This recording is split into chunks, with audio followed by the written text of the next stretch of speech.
Welcome to Roundtable. Is it 39? And Adam is trying to muscle his way in. Chris invited me to moderate, and I herewith introduce Paul Fitzgerald and Elizabeth Gould to teach us what to. Whoops. I'm going to talk first, guy. Indeed. Well, I was just going to ask them to frame this event and then introduce you as normal. So take it away. Okay. Basically, I'm going to start off with, again, some of JFK's remarks.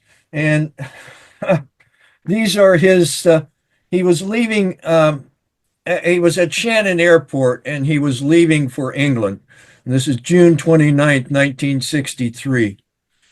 Ireland is an unusual place. What happened 500 or 1,000 years ago is yesterday. Were we on the other side of the Atlantic, 3,000 miles away, we are next door. While there may be those removed by 2 or 3 generations from Ireland, they may have left 100 years ago their people. And yet, when I ask how many people may have relatives in America, nearly everybody holds up their hands. So Ireland is a very special place.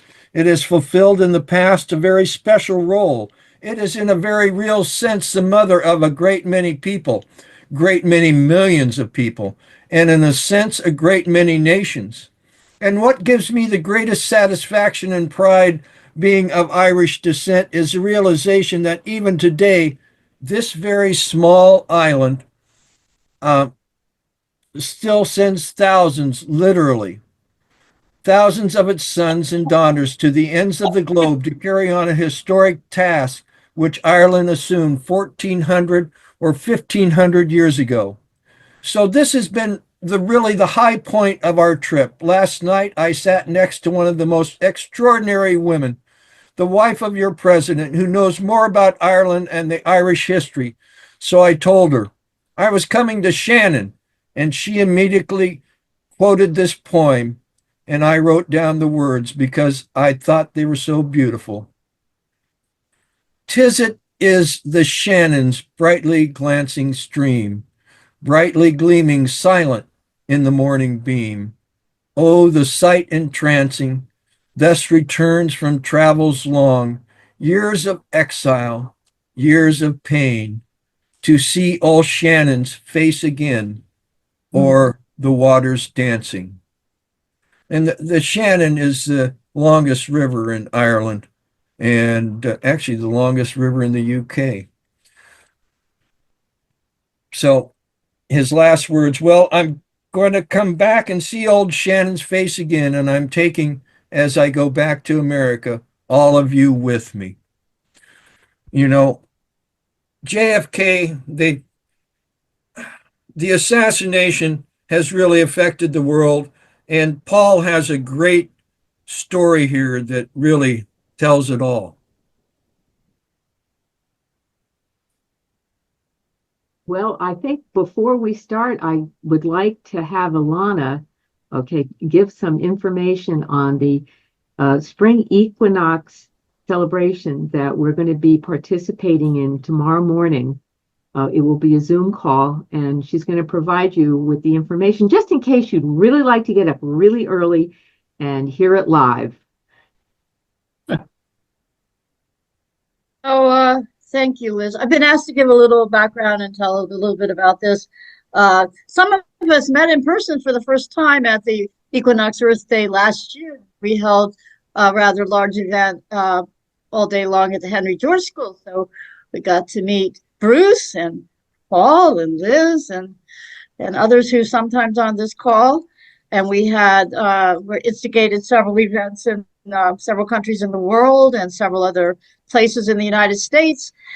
This time we scaled down to a Zoom call, which will be held this evening. And I'm going to put this in the chat, the link. You're welcome to join us. But New York time, it's going to be 4:30 till 6 a.m. And the exact moment of equinox is 5:01 Eastern time, 5:01 a.m., at which time we will ring bells, which we think we can't hear, but I love as idea. We can probably find a recording online somewhere. So we're going to have a number of speakers, just short talks, upbeat kind of things. Our theme is going to be Earth Rights, Economics of Peace and Justice. I'm also going to put in the link. Edward Dodson did a nice 8-minute PowerPoint that's on YouTube about the origin of the Earth Day, and I'll mention that origin for a minute. And let's see, yeah, the link to this tonight we'll put up. So you're welcome to join us. We might even have time for more people to talk a little bit if you want to this evening. So this guy named John McConnell was inspired to be the founder of the original Earth Day was on the equinox, the March equinox, because of the symbolism and the harmonic of the balance between day and night. And the resolution for celebrating Earth Day on the equinox was passed by the city of San Francisco and in other venues. So it got rolling. He founded the Earth Society Foundation with Margaret Mead, a lot of very well-known dignitaries, musicians, even like, I believe, John Denver at the time, but Mikhail Gorbachev, many well-known people signed this Earth Day Declaration. John was giving a talk about it at a meeting at the United Nations, and there were a couple of people there who were planning these environmental teach-ins for April 22nd, and they liked that phrase, Earth Day. So they just grabbed it and took off with it, and money and attention then went to the April 22nd Earth Day. But for 50 years, the Earth Society Foundation, again, originating with Margaret Mead and John McConnell, have been nearly every year ringing the very special peace bell within the United Nations, which was created by the Japanese people who'd taken weaponry after World War II, melted it down and made the peace bell and gave it to the UN. So they have traditionally had speakers and celebrations nearly every year at the exact moment of the equinox. So the reason that we started working with them in particular last year was to bring forth John McConnell's economics, which is the economics of peace, which is the Henry George wisdom teachings of economics. So he thoroughly understood the topic that we've brought up many times here in this roundtable about Henry George economics. So we wanted to bring out the economics of peace, and then Liz and Paul and others on this call got very interested and excited to hear about it, which is why we're continuing the theme today. But this economics of peace has been like kept underground, is kept a big secret, because it really does threaten how the wealthy and the powerful keep and maintain vast amounts of wealth. And there's a whole story of the corruption of economics. So, okay, I've got to go now, and there's another Milligan there. And I'm going to pass it on, I guess, to Paul and Liz, and I'm going to put the things I'm mentioning in the chat. So you know how to save the chat so you have it. And I do hope if you can join us tonight, if you can't sleep in the middle of the night, you know what to do. Exactly. If you can't sleep, join us. Anyway, yeah, so and we're going to be actually contributing through the JFK connection, because when JFK was assassinated, John McConnell really pulled an amazing event off, recognizing obviously the trauma that the country was in, that we're going to be talking about tomorrow morning. So if you're interested, we hope you'll join with us. And now Paul is going to take on a different component of the JFK story that goes back actually into the deep history and brings it forward again. So take it away, Paul. Okay, thank you, Chris, for that introduction. Chris, I just want to make sure you're recording. Yes. Thank you. Okay.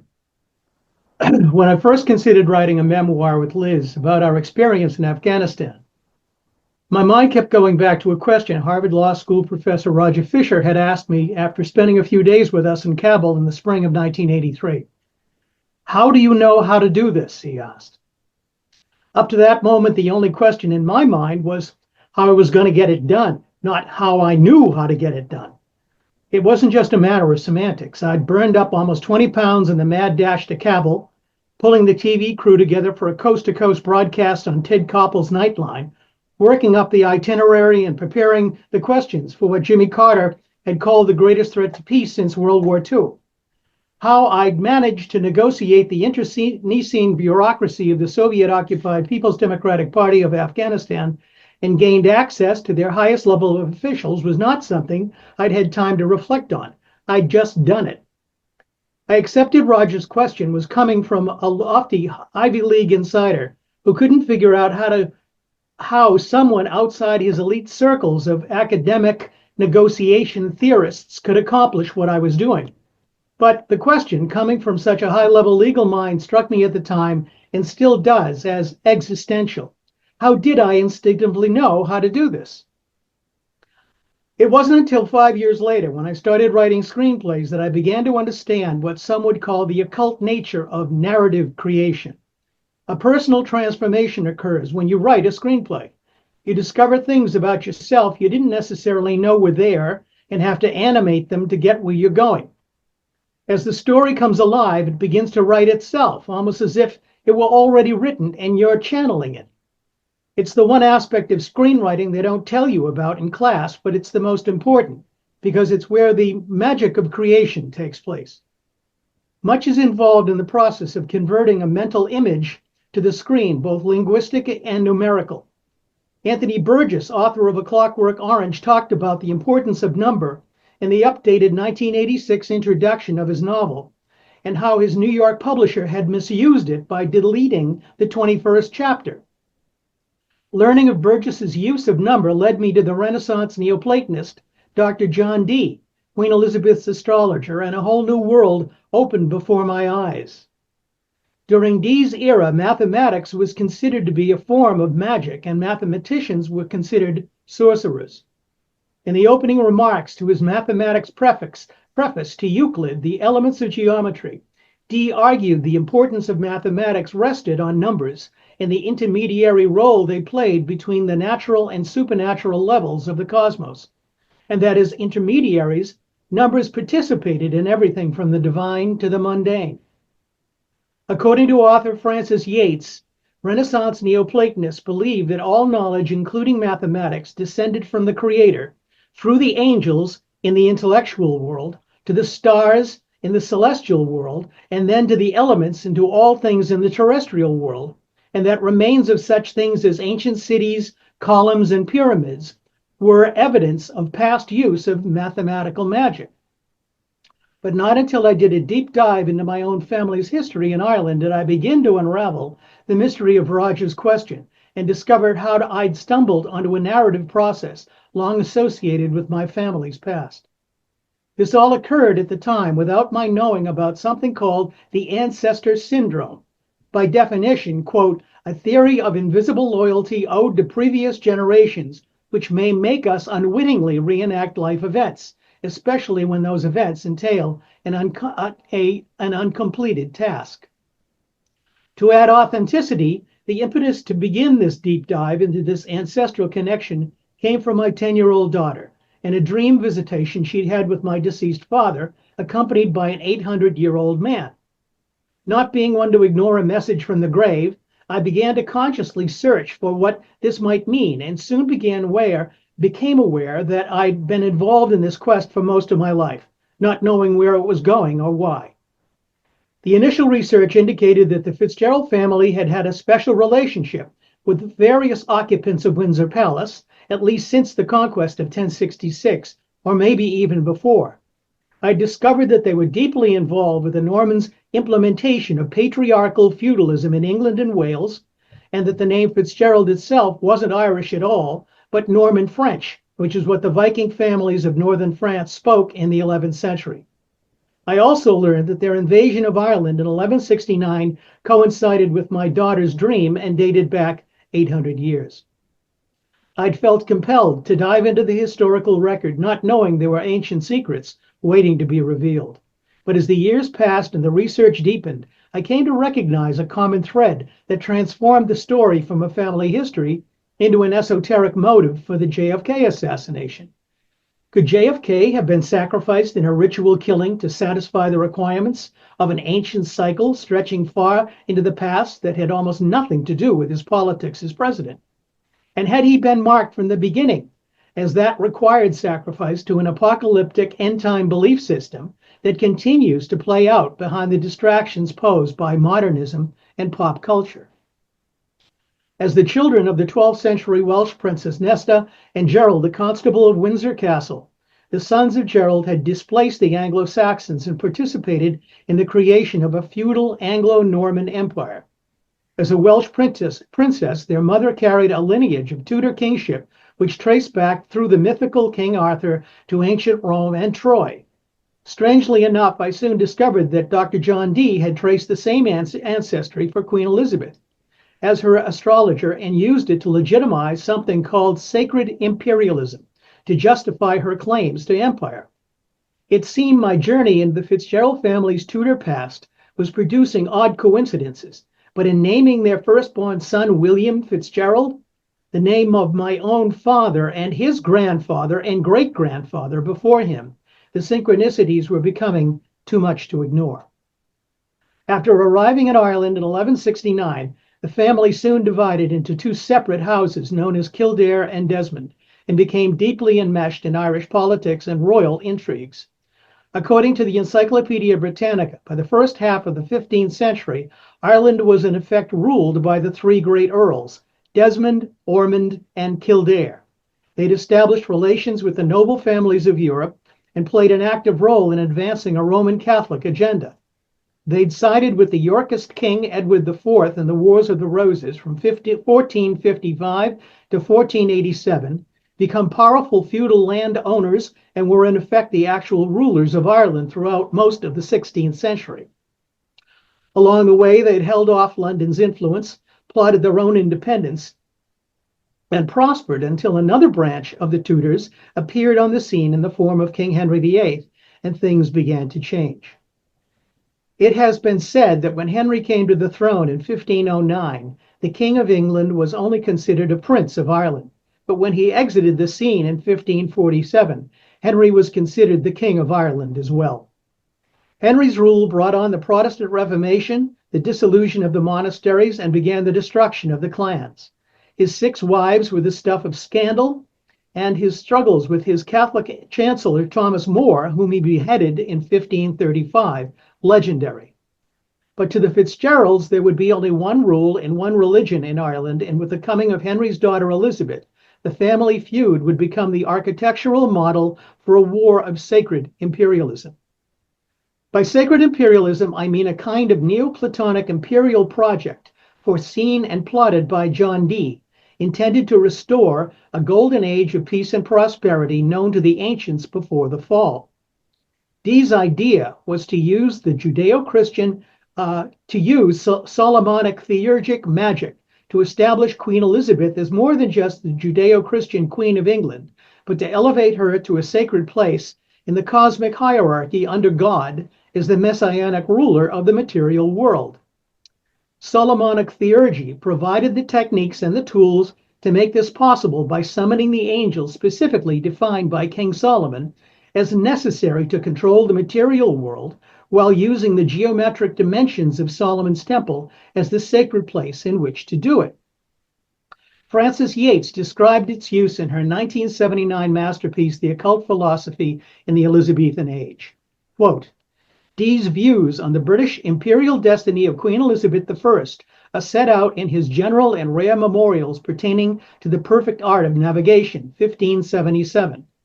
Expansion of the Navy and Elizabethan expansion at sea were connected in his mind with vast ideas concerning the lands to which, in his view, Elizabeth might lay claim through her mythical descent from King Arthur. Dee's British imperialism is bound up with the British history recounted by Geoffrey of Monmouth, based on the myth of the hypothetical descent of British monarchy from Brute, supposedly of Trojan origin, and therefore connecting with Virgil and the Roman imperial myth. Arthur was supposedly a descendant of Brute and was the chief religious and mystical exemplar of sacred British imperialism. For over 400 years, scholars considered John Dee's active use of esoteric imperialism through astrology and angel conversations problematic, seeking to limit his role in the creation of the British Empire to within the scope of natural philosophy and court politics. left little room for his use of dialogues with angels, while forcing his critics to either rationalize these conversations as allegories, refer to them as encrypted cipher codes, or ignore them completely. Not until recently have scholars begun to accept that his use of Solomonic magic to influence the material world was intimately connected to his body of work as a scientist and needed to be understood as a whole to form his vision of a Neoplatonic, angel-inspired British Empire. Neoplatonism was a school of philosophy founded by Plotinus, late in the Roman Empire, who took the philosophy of Plato and developed a mystical and spiritual version. That emphasized the idea that reality emanates from a single source, the first, the one, or the good. Neoplatonism offered a comprehensive understanding of the universe and the individual's place in the cosmos, and became the dominant philosophical idea of the period, spanning the Middle Ages, the middle of the third to the middle of the 7th century. 800 years later, Renaissance Neoplatonism mixed Neoplatonism with a Gnostic text known as the Corpus Hermeticum, supposedly composed by Hermes Trismegistus, a mythical Egyptian sage. A still further Renaissance addition was Jewish Kabbalah, which, according to Yeats, was an ancient wisdom tradition descending from Moses, with an emphasis on magic and as man as the magician. And with that combination as a driving force, Her Sacred Majesty, Queen Elizabeth I's Secretary of State Francis Walsingham, would bring Dee and an English privateer by the name of Martin Frobisher together to use Gerald Fitzgerald, the last Earl of Desmond, as the sacrifice establishing Britain as a sacred empire. The Britain of the late 1560s was a relatively poor, storm-swept island in the North Sea with a renegade Protestant government and a tiny navy constantly on the watch for signs of a Catholic invasion from Ireland and the continent. Threatened by Gerald, Ireland's most powerful chieftain, and Spain's armada, any and all paths to an enhanced national security and the money to pay for it were endorsed, including alchemy and piracy. And as a smuggler, privateer, and nephew of the master of the Royal Mint, Martin Frobisher fit the job description perfectly. The story, as told by historian and author Richard Burleth and confirmed to us personally by Desmond Fitzgerald, The Knight of Glyn in 1997, reads like a W.M. Thackeray 19th century novel Barry Lyndon, only much grander. Quote, by ancient grant and right of chieftaincy, Desmond claimed more than 800,000 acres of southern Ireland, 1,550 square miles in Munster, Leinster, and Connaught. His domains far exceeded those of any English lord and were largely outside the surveillance of the crown. The revenues of his fiefdoms might pay for the entire per annum administration of Ireland, or support an army of 4,000 men to enforce Her Majesty's rule. The painful fact was that the crown received virtually nothing from Gerald.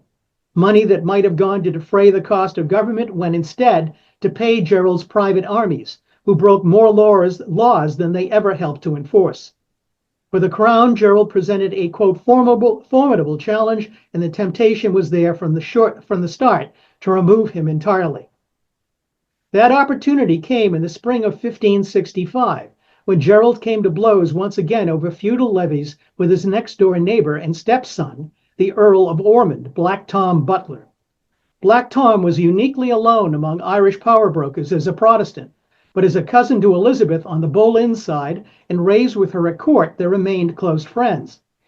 In the last pitched battle in the British Isles fought with autonomous armies, Gerald found himself defeated, shot through the hip, and abandoned on the battlefield. Taken to London and imprisoned in the Tower of London with his wife and child, the last Earl of Desmond would not see Ireland again for 7 years, as Elizabeth's courtiers debated whether to kill him and seize his lands or somehow let him live. The Fitzgerald family were no strangers to the Tower. Gerald had been detained there as a youth.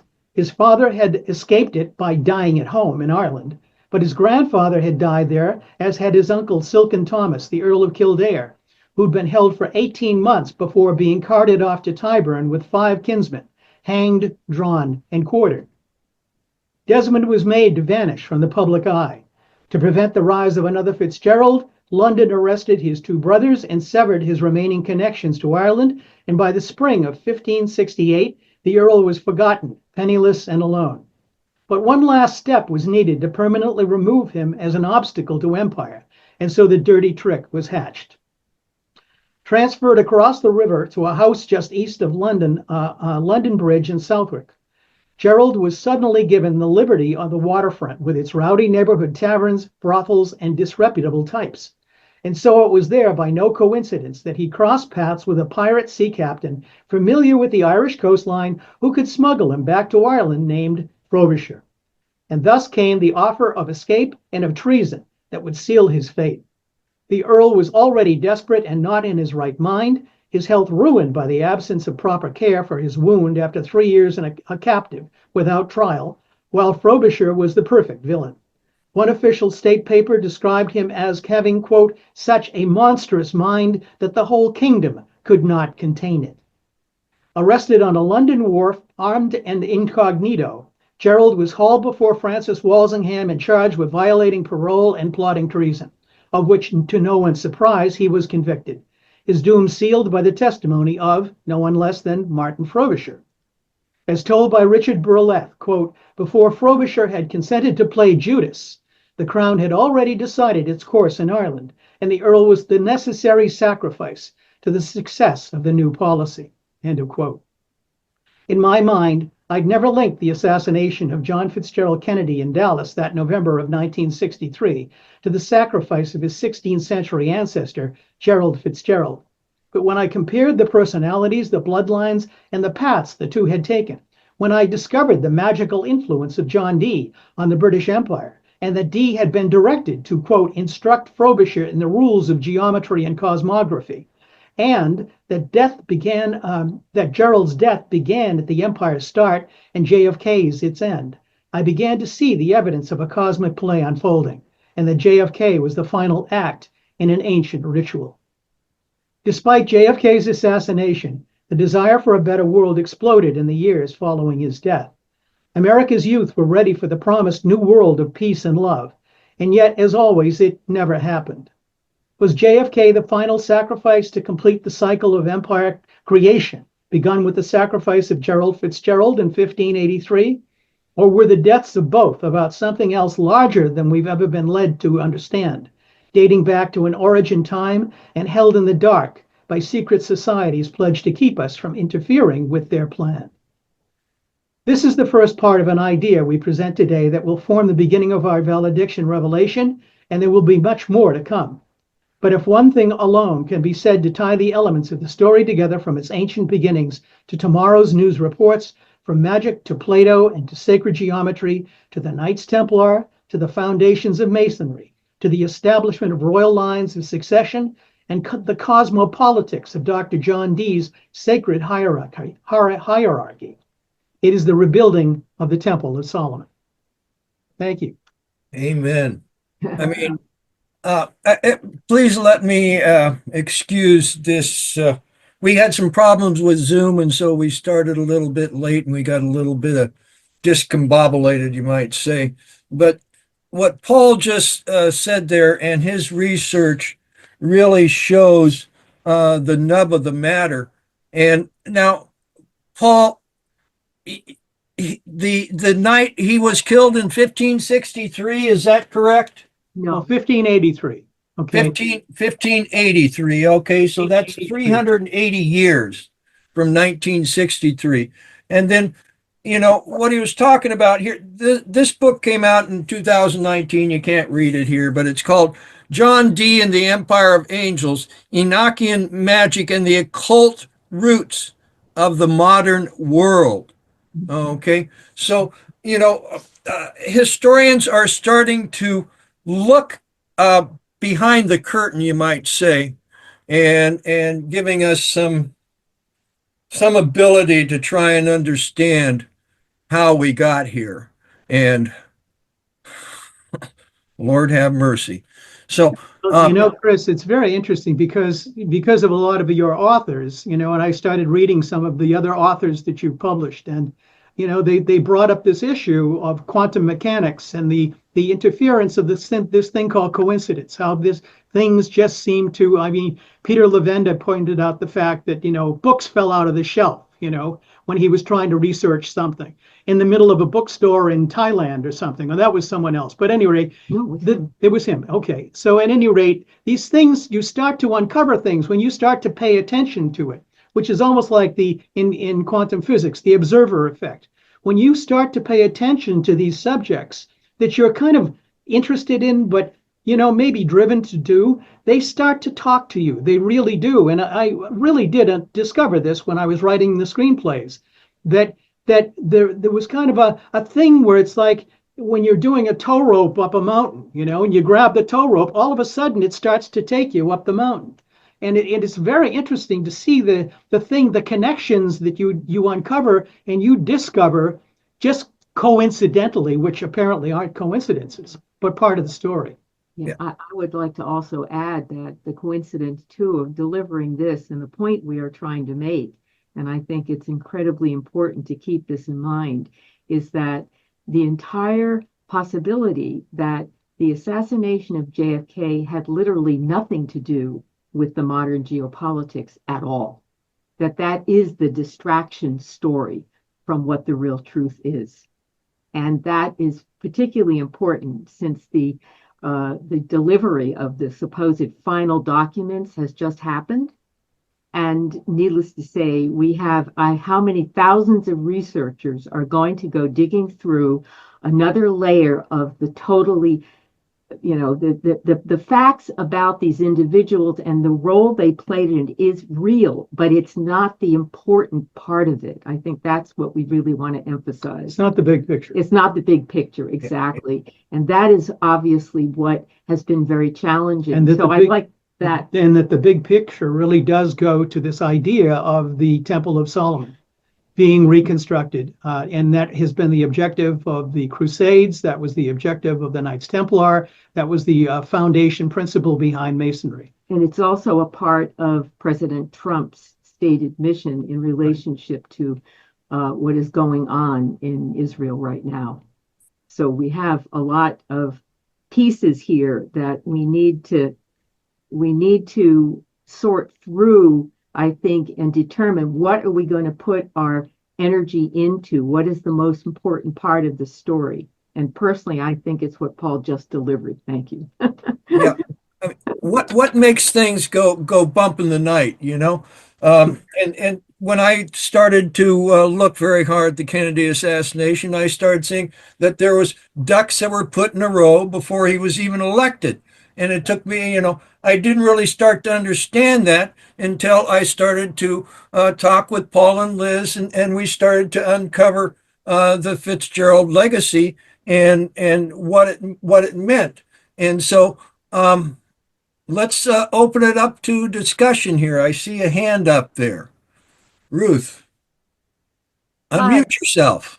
I just did. First of all, you put so much together, Paul, so many threads. This tapestry is really becoming very, very clear.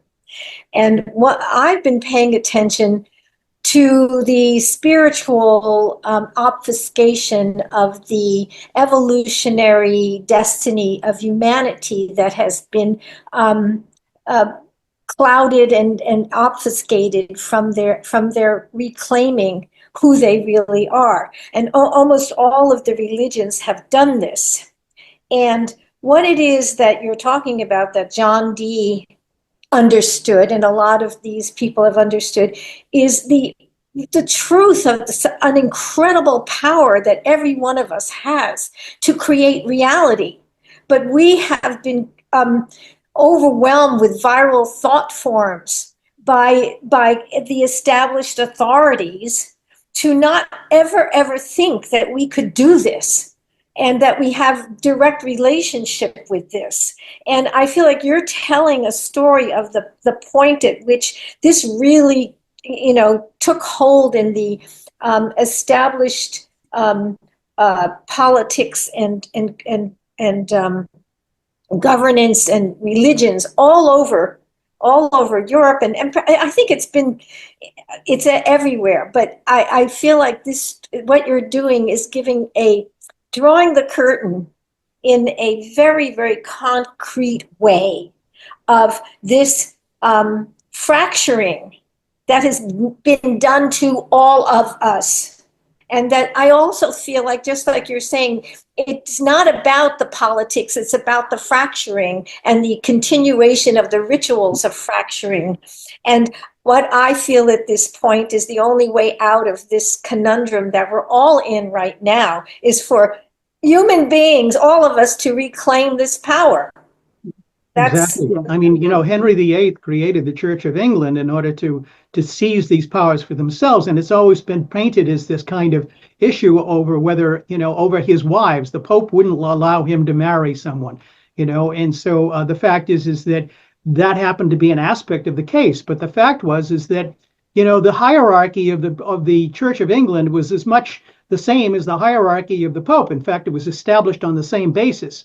So the fact is that, and those hierarchies were there to maintain the control of the priesthood, regardless of what the religion was. And so that's something that, that most people just don't understand. And the fact is that, even during that time period, the witch craze in the United States, in America, that happened in the 1600s, was certainly a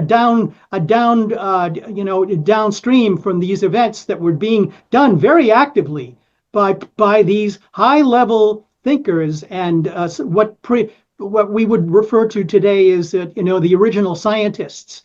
All these things that they were dabbling in were physics, essentially, and all the places that were endowed with their studies and their books were all the places in Cambridge and Oxford that eventually turned into physics labs and things like that. So these are the kinds of things that quantum mechanics are. Incorporate a lot of the things that were at the time considered magic. So I think we have Go ahead. Bruce? Bruce, I think. Actually, I'll defer to Alon in the comments. Can Paul say again the importance of rebuilding the Temple of Solomon, and is this a good or bad objective? And then I do have a question. Yeah, well, the issue is that the Temple of Solomon represents the perfect harmony. The objective is to establish the sacred hierarchy from God through his elected person. This is where the divine right of kings comes from. That the chosen individual, it was part of the Roman Empire. The Roman Emperor took on this crown as the desired inheritor of God's will. And that was passed down bit by bit by bit through the various levels. And Francis Yates articulates it pretty clearly. You have the intellectual level that the angels work through, and then you work through the celestial level, and then they work down to the terrestrial level. But all things incorporate God's wisdom, and that's the idea. It's interpreted in different ways.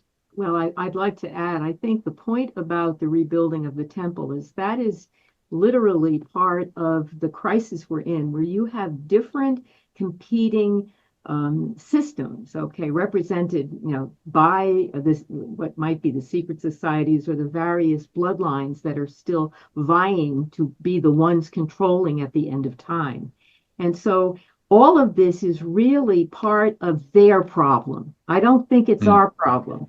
We don't need to rebuild the temple. We already have the temple in us. We already know we are the temple, and we don't, this is their problem. So that's what I would say about this fuss about rebuilding the temple, which has turned into a phenomenally serious bloodbath. We know that. So that is where I would like that idea to be put, that's their problem. What can we do to take the power of the idea of the temple representing perfection in physical form? And that's my point about saying we are the temple. Right. Human beings are the temple now. And that's what I think we should move forward with.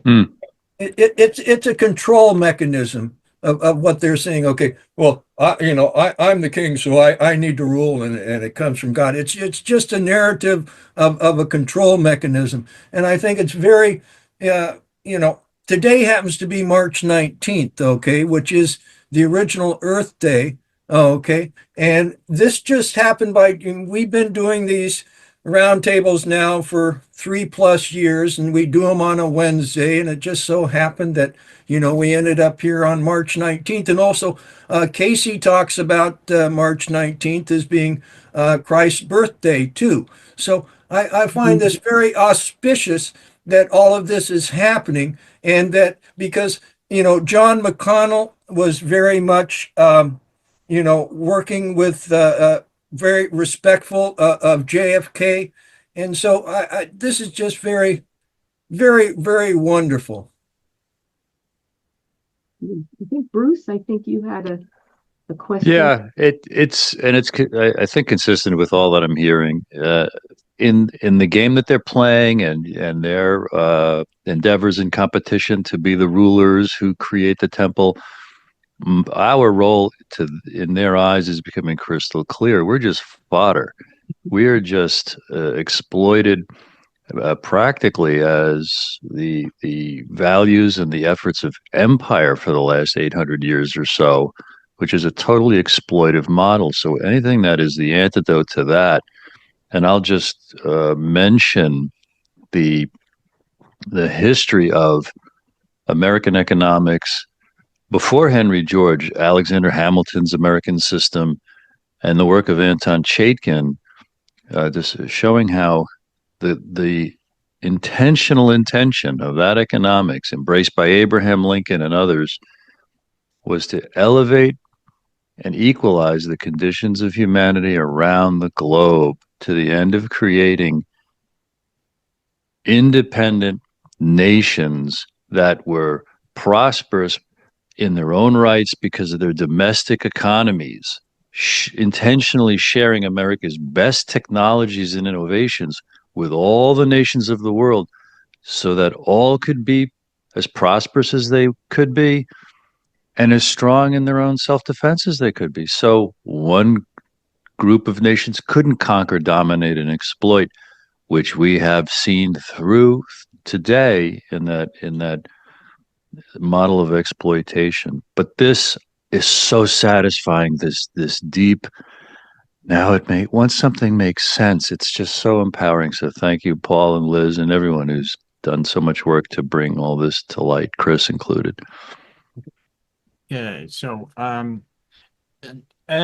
Edward Dodson and Ruth, did you have your hand up or was that from before? Oh, you did. Okay, and then I'll pick on you. So Ed, you can unmute. Yeah.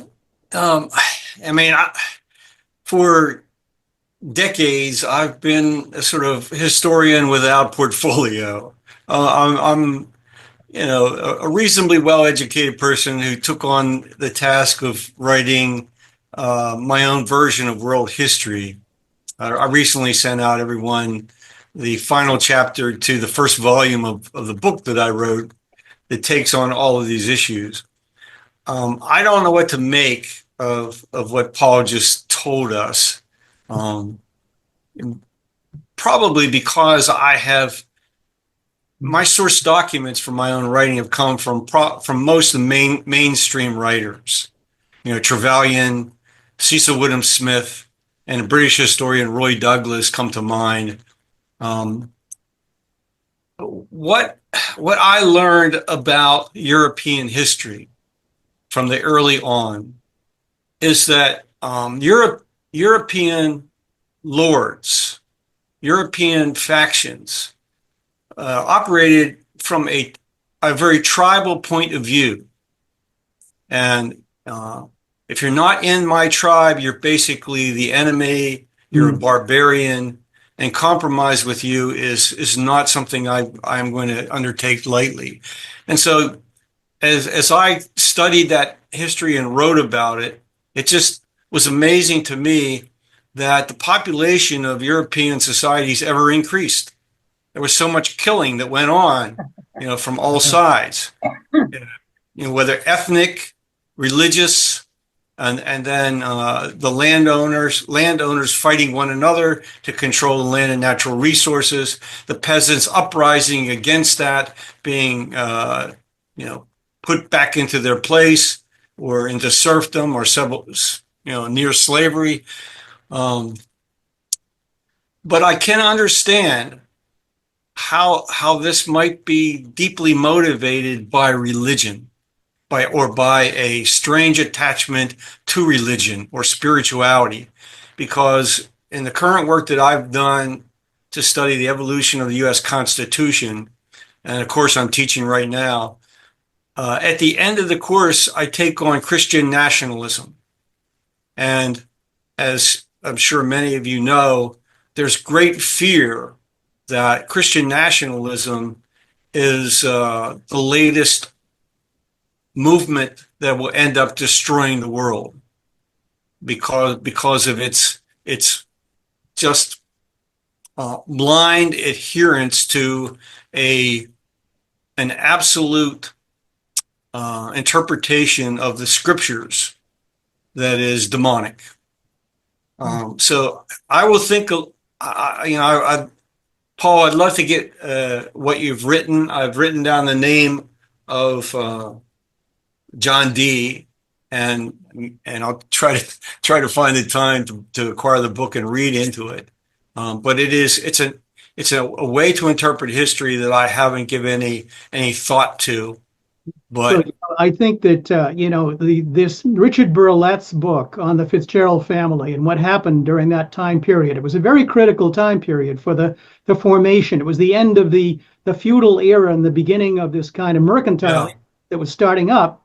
And he referred to it as the Twilight Lords, and these Anglo-Norman, they were Norman families. A lot of families' names that you would think were Irish were actually Norman French names that were transferred over to being Irish. Burke, as an example, okay, was de Burgo.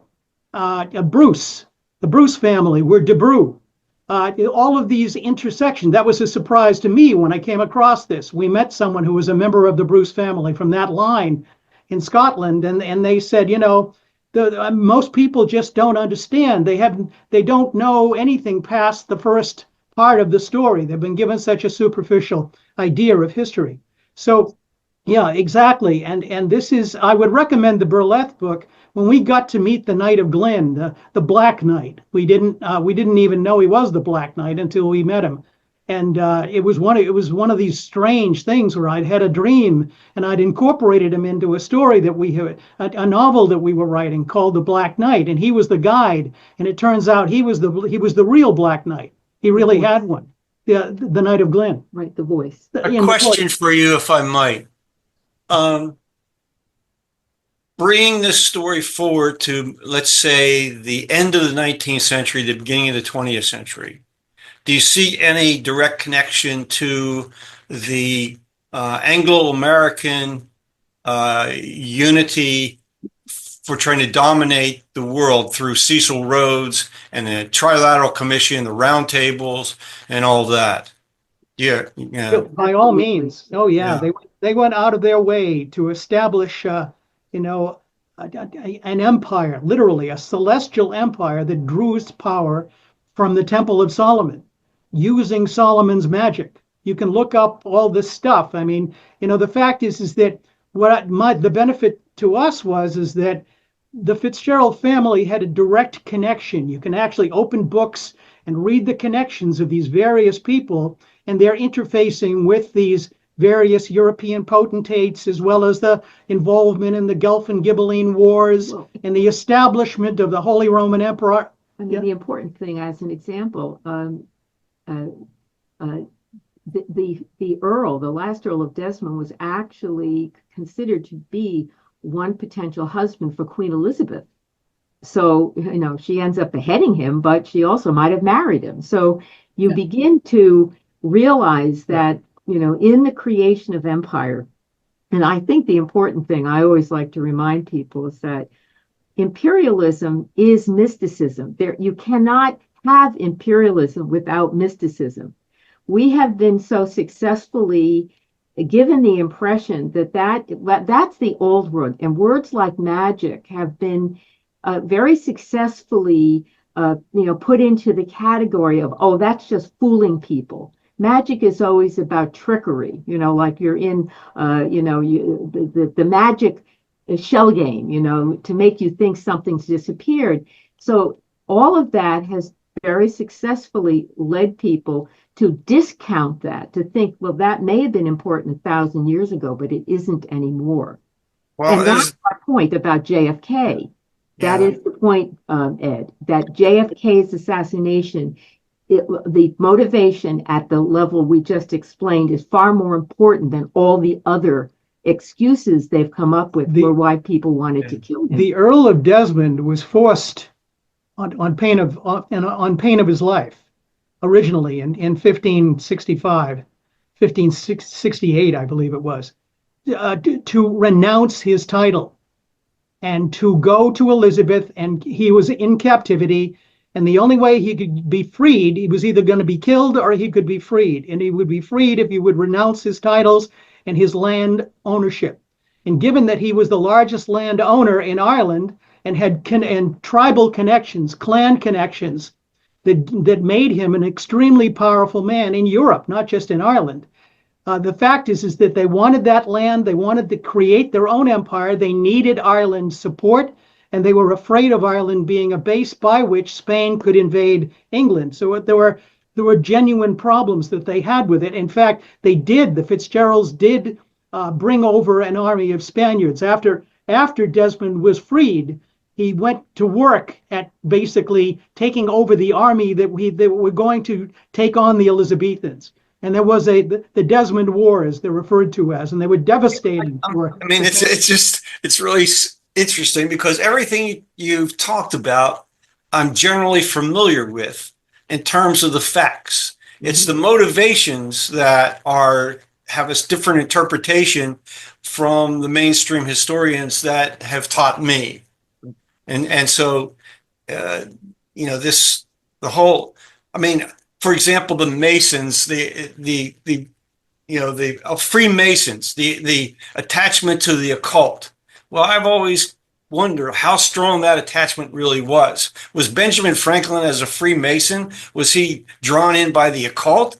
He seemed like such a person with his feet on the ground, a practical person. So I've never been able to really figure it out. I would suggest that if you're dealing with a 33rd degree Mason, which I believe Ben Franklin was, you are dealing with someone who's very serious in the occult, no matter what presentation you're looking at. That's inner sanctum. Yeah. That means he's got all the secrets. That means he's way up on the food chain. So I think what's hard for people is to imagine someone who presents in such a familiar, common sense way. They can't imagine that they could really be defined as a master magician, with this occult power. I think that is,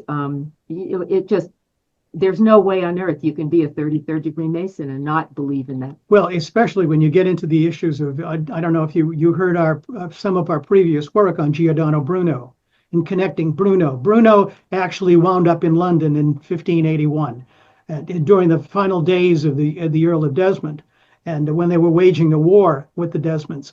And he and Dee were right in the same channel when it came to channeling angels. And he wrote all these tracts about how you can get certain levels of angels and influence them, and the use of images in order to create those. And they drew up all these. One of the things Dee did, he drew up this thing called the hieroglyphic monad, and the monas hieroglyphica.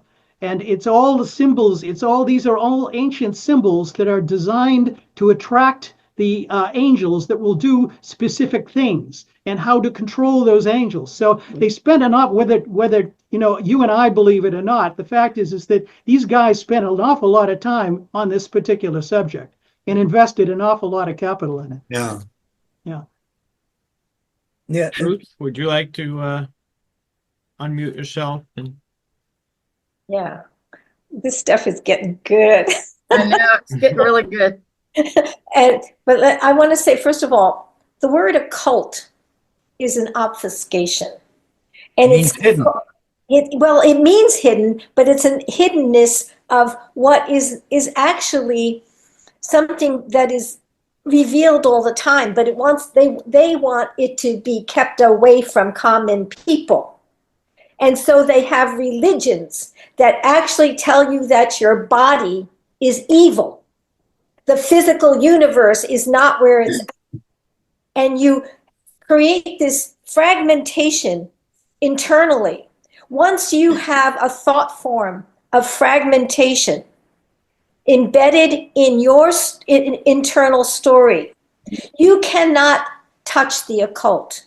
You cannot touch this power, because it's about your own mind and the power of mind. And one of the teachings of Hermes Trismegistus, the first teaching, is that all is mind, as above, so below, as inside, so outside, cause and effect. All these things are about the fact that our mind is interfacing directly with the creation of reality all the time. What we create inside is what is manifest outside. What we create below is what is, what is above is below. There is a quantum field that we are. This is what our physics is now telling us, which the Egyptians understood, and Hermes Trismegistus had been teaching this all over the world.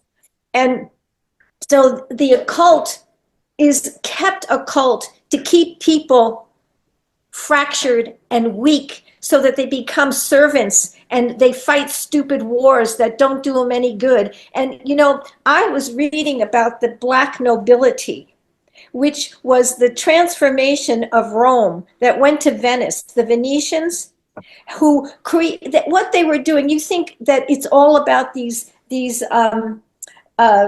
kings wanting to war on. No, they were manipulated by the Black nobility that knew exactly how to get them to fight each other, so that they could do loan this guy money and loan that guy money, so that all of a sudden they had power over this king and that king, and they got them going to the Crusades, and they knew how to fracture people and manipulate people to get them to fight each other. And this Black nobility, I was so surprised. Machiavelli and Medici were trying to get control of them. And they actually fractured them, but didn't kill them, didn't stop them. What they did, they moved from Venice to England, right around the time at the beginning of the English Empire, when this transformation. Yeah. So they were masters at manipulation. And I was thinking about stories that I'd read about World War I. That big, I forgot the name of that book, but it was evident to me that all of the Germans, the French, the British, all of nobility were into they wanted a war because they would make money, and they were all related. They're all related, and they also wanted to get into Russia because Russia wouldn't crack. And so all these guys, they created a war with each other, so that they wanted the Germans to go and kill the Russians, and they're all in cahoots. And it looks like we're doing it again. And that's that. Yeah, we're doing a new book called Two World Wars and Hitler, Who's Responsible, that goes really deep into that. It's written by two Scottish scientists, taking on British establishment historians, because basically historians construct history. Scientists are a little bit different than historians, and this book goes really deep into it. Marty had her hand up. Yes. So did Alana at one point in time. Oh, yeah. I just wanted to say, Paul, first of all, I enjoyed that so much. It was brilliant, what you were talking about. Thank you, Marty. And I remember when I first met you and Liz, and I think the book was Afghanistan 0 Point. Was that it? Crossing Zero. Crossing Zero. Yeah. Crossing 0 Point. War. At the time, I was asked to be your escort, and then the book was endorsed. Where I'm in Carmel, California, but the book was endorsed by Naval Intelligence on that the Afghan and the Irish were both all worshiping Enoch, and just going way, way, way, way back. And it's just like one moment's connected to the next. And I just want to say, Ruth, you nailed it when you're talking about what we think we create. It's just, we're at this critical point where humanity is at the point of breaking through divinity. And well, Marty, that was always an issue with that's why you got burnt at the stake if you got too close to the truth of what the matter was here. The Catholic Church did not like the fact that you were knowing more than the priesthood was trained in order to keep you in your casket, as it were. Right. People's imaginations kept breaking out of it. I had the benefit of 8 years of Catholic education growing up. I went from first grade to 8th grade, and the nuns, the Sisters of Providence, separated the courtyard, the girls on one side and the boys on the other, and they'd ridicule you if you talked to one of your best friend or your girlfriend across that line. Boy, you got it in class. As soon as you got back into class, you were told, "Oh, look who's hanging out with the girls today." Yeah. It was like that was very, very Humiliating. They would humiliate you. The first day we had this nun came back. She had been in another part of the country, and she came back, and my brother had been there 12 years before me, and she stood up and she said, "Paul Fitzgerald, stand up in this class." So I stood up. This would have been 7th grade. And she said, "I want everyone to see him." And he said, "His brother, Jackie, thought he was God's gift to this world. And I'm sure Paul does too." So just in case, I wanted, this is the indoctrination I got when I was, 12, 13, 14 years old. So, I got a good sample of it. That's why he told the church when he was like 14, he's had enough. I see when I graduated from 8th grade, I said, "Thank you very much. I think I've had enough." And that was it. But, Yeah. yeah. Right. Alana, yeah. Alana, you. Okay, so well, since Paul said that, I had to bring up the Charles Avila's very important book on ownership, early Christian teachings. I don't know if we've talked with you about that before. Maybe Liz knows about it, but thorough research how the first 3 centuries after Jesus, it was pretty pure. And then the church had to figure out how to get the Christians to fight their Roman wars when Rome adopted Christianity. Christianity lost its economics of peace, its justice economics, totally discarded. And so you have these distorted teachings that Paul was apparently victimized and traumatized from. And all of us have our stories of a corrupted religion, I think. And then Marty, which I love seeing her flowers in her house and the guitar in the background. I'd love to meet you someday. Yeah. I like So this. she's talking about manipulation and so on. The third chakra, the power chakra in the belly, is manipura in Sanskrit. That means manipulate. So we're all in this flesh, and we manipulate, even to take a spoon to put food in our mouth. It's a type of manipulation. And then as we control the mind, and you've all also been, we talk about mystical powers, is the power of having acute power of controlling and focusing of our own mind. And whatever aids help that is some kind of angelic powers that we can conjure up. It really is about the power of the human mind, is it not? To manifest, to manipulate, to manifest. But the question I have, and I'd love some thoughts on this, it's really about intention. And so when you describe the wars, the money manipulations, the black nobility, and so on, all these underhanded things to gain power and control, that's because it's a strong intention. And it's the ability thus to manifest in this created 3-dimensional world. Now, centuries and eons of time, human beings have been fighting against each other. Many people were just pawns, but the higher ups fighting for control of territory to grab the land of the other. And we just we're told the big story about what happened with Scotland and Queen Elizabeth and how the land was grabbed and the murders and the hangings and so on when you grab the land away from those who have control over it, right? So wouldn't it be a huge switch to go from the intention of grabbing other people's territory to have the intention of sharing this planet with everybody as one human family? If you could think for a moment, what would it do? Oh, hey, Ruth, would it be like to just feel it within ourselves right now?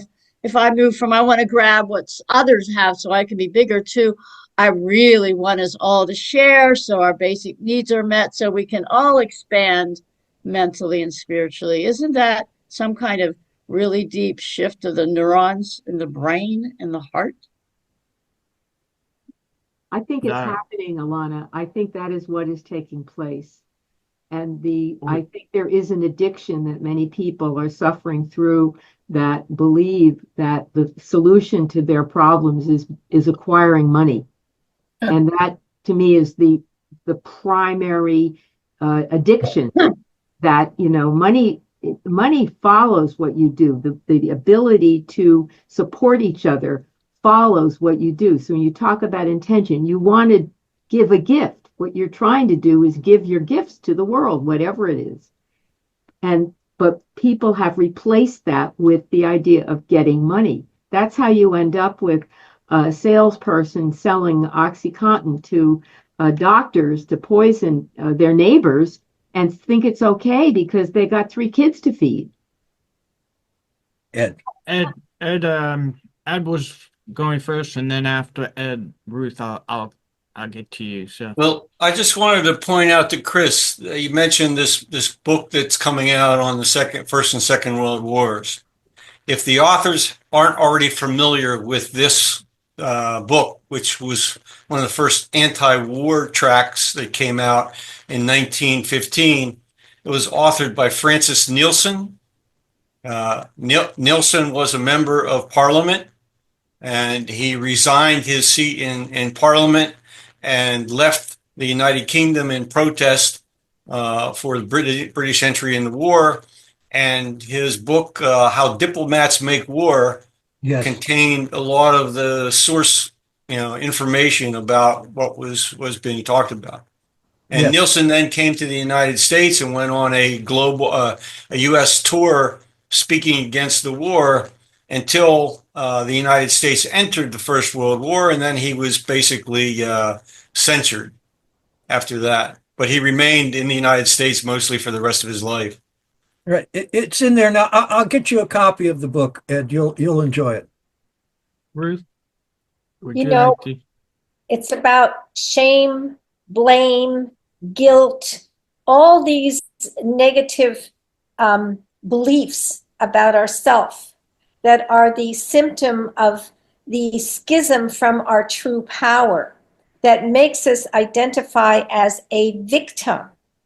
And when we see ourselves as a victim, we are easily pulled around by, we've taken the bit is in our mouth. We no longer have freedom. We no longer have autonomy and self-authority. We're sucked into the cycle of revenge and retribution. So there's an inner work that I feel people must do to actually enter the domain of shame, blame, guilt, self-negation, self-abandonment, and these places where all this unconscious darkness lives.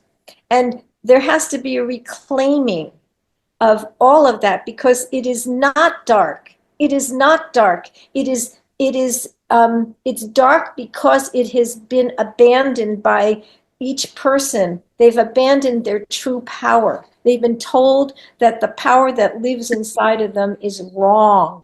And every time the true power comes forward, they censor it, and it goes back down, and it gets stagnant, and it feels terrible. And so they believe there's something awful that lives inside of them that they have to keep hidden. And as long as they do this, they have the belief that they are a victim because they are severed from the birthright as being part of a whole creation and a creative master with creation, a co-creator with creation. So there is a work that has to happen to have people reclaim who they are inside and ignite the light once again. All right. Well, that was good. And yeah, I think of that battle individually for each person between you have the metaphor of the angel and the devil on their shoulders, whispering opposing things to them. And it's like you have a choice which side to listen to. Your higher, the side that deals with your conscience and righteousness and what is right, not only for others, but also for you. And it is a choice at the end of the day. So yeah, we will start to wrap this up. And I guess, Alana, did you have something? Oh, I already put in the No, Zoom. but talk about the event, about just tonight. Yeah, That's remind it. us. Yeah. Oh, okay. And the ringing of the bell, that is coming up this morning at 5:01 Eastern Standard Time, Right. right? The moment of equinox. And yeah, so we'll start wrapping this up, and Liz and Paul, if you want to have some closing comments. Are you going to send that out in a Zoom at 5? It's in the chat, Oh, it's in the chat. I put the the Zoom link. address. Yeah. Can you download? Do you all know how to do that? Save the Not chat. really. I've been up till 5 o'clock in the morning every morning for about a Might month. as well sign Then you on. can come. Right. Yeah. it's going to be earlier for you because you're on the west. You're on the Yeah, it'll Oh, be that's earlier. right. Way earlier. That's right. It'll be earlier for you. It'll be 3 hours. It'll be 2 in the morning. You'll be up. That's I'm early. I put it up on the messages so it's right at the end here so everybody could see. Yeah, I don't know if I can get it off that. Is there any way to send it to my Gmail or no? Marty, send- I can send it. Oh, you want to send it? I can Adam? send it. I Yeah. just have to know the email. Do you know Marty, how to She's not. Go Marty's ahead. on the list. Marty.thebridge@gmail. Yeah, it's on the list, Adam. Oh, right. Okay, Yes. yes. I can Marty send it to you, Lewis, yeah. definitely. Okay, Yeah. no problem. Yeah, if you could send me a Zoom. I've been up till 5 every night. Okay. Oh. So that should be easy for you. That's what I'm thinking. Okay, that's good. Awesome. Yeah. Okay. Yeah, the saving of the chat, if anyone's not sure, the 3 little dots at the top of the chat column on the right-hand side next to the arrow, you click on that, it says save chat. But what I also discovered is when you do that, on the bottom of the chat, there's a little thing that says show folder. And if you click on that, it'll instantly put up the folder, which then you can, it's in your computer then. You'll have access to it. You guys have any last words, Paul and Liz? Anything going once, going Well, twice? we Today have. was wonderful. Thank you. Thank you. Thank you. Well, I think that, we can't emphasize enough, especially after the download of this additional documents that supposedly empties out these files on JFK, how important what we just delivered to you is in understanding. This is the story that really needs to be understood. And this is the one that is being hidden. Talk about a cult is being hidden. So we need to get it out. Well, it's Getting great it out. Good. to have this kind of, this kind of opportunity to talk about these things. And Alana, I want you to know, I don't feel traumatized from my upbringing. I really felt, I just want to make you understand that, Oh, good. it was part of my Experience. my experience and my education. And, some of us have I don't think anybody's life is easy. I think everybody has to work through these things, and it made me. I've been interested in this particular subject, and the fact that at 74 years of age, I'm getting down to where the actual thing happened and created this world that I lived in and that I grew up in, came from. So it's revelatory for me, and I want to thank everybody for coming, and Chris for sponsoring this and the efforts that everyone's putting into this. It's really wonderful. Okay, I'm going to end us here with some more words from Mr. Kennedy. And this is from, he did address the Irish Parliament when he was in Ireland in 63. And I am deeply honored to be your guest in the free Parliament of Free Ireland. If this nation had achieved its present political and economic stature a century or so ago, my great-grandfather might never have left New Ross, and I might, if fortunate, be sitting down there with you. Of course, your own president had never left Brooklyn. He might be standing up here instead of me. And this elegant building, as you know, was once the property of the Fitzgeralds family, but I have not come here to claim it. And then he, down a little bit farther, he has this to say. Where'd it go? Okay. I'm proud to be the first American president to visit Ireland during his term of office, proud to be addressing this distinguished assembly, and proud of the welcome you have given me. My presence and your welcome, however, only symbolizes the many and the enduring links which have bound the Irish and the Americans since the early days.